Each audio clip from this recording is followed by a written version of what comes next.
அன்னைக்கு வந்துட்டு எங்க காலேஜ்லேருந்து என்எஸ்எஸ் டீம் ஆர்கனைஸ் பண்ண ஒரு ஃபயர் சேஃப்டி ரிலேட்டடான ஒர்க் ஷாப்புக்கு கூட்டிகிட்டு போயிருந்தாங்கங்க.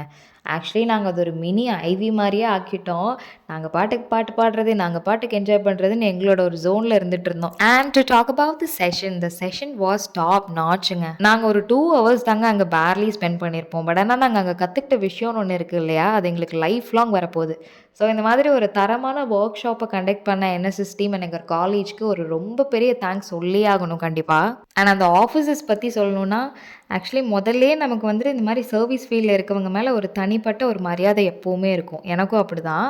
பட் அவங்களோட எக்ஸ்பீரியன்ஸஸ்லாம் நேரில் கேட்டதுக்கப்புறம் எனக்கு அவங்க மேலே இருந்த மரியாதை நார்மலாக இருந்ததை விட அது அப்படியே எங்கேயோ போயிடுச்சு அப்படின்னு சொல்லுவாங்க இல்லையா, அந்த மாதிரி ஒரு பயங்கரமான ஒரு மரியாதை உண்டாச்சு எனக்கு அவங்க கதைகளை கேட்குறப்போ. எப்புட்றா இவங்க இவ்வளோ சகிப்புத்தன்மையோடு இருக்காங்க அப்படின்னு வெளியிருந்து பார்க்குறவங்களுக்கு போட்டலாம்.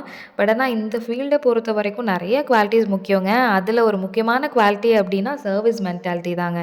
யார் ஒருத்தரால் தன்னலம் என்று பொதுநலத்துக்காக பணியாற்ற முடியுதோ அவரால் மட்டுமே இந்த ஃபீல்டில் வந்துட்டு சர்வைவ் ஆக முடியும் அப்படிங்கிறது அந்த ஆஃபீஸர்ஸ் அவங்க கதையை சொல்கிறப்பவே என்னால் நல்லா புரிஞ்சுக்க முடிஞ்சுது. நிறைய விஷயம் தெரிஞ்சுக்கிட்டோங்க அந்த செஷனில். ஒரு சின்ன தப்பு வந்துட்டு எவ்வளோ பெரிய இம்பாக்ட் உண்டு பண்ணலாம், அதுக்கெல்லாம் என்ன ப்ரிகாஷன் எடுக்கணும், என்ன ஃபர்ஸ்ட் எய்ட் பண்ணணும் அப்படிங்கிறது முதற்கொண்டு தெளிவாக அந்த ஆஃபீஸர்ஸ் சொன்னாங்க. And salute to the officers for being as a true inspiration for many.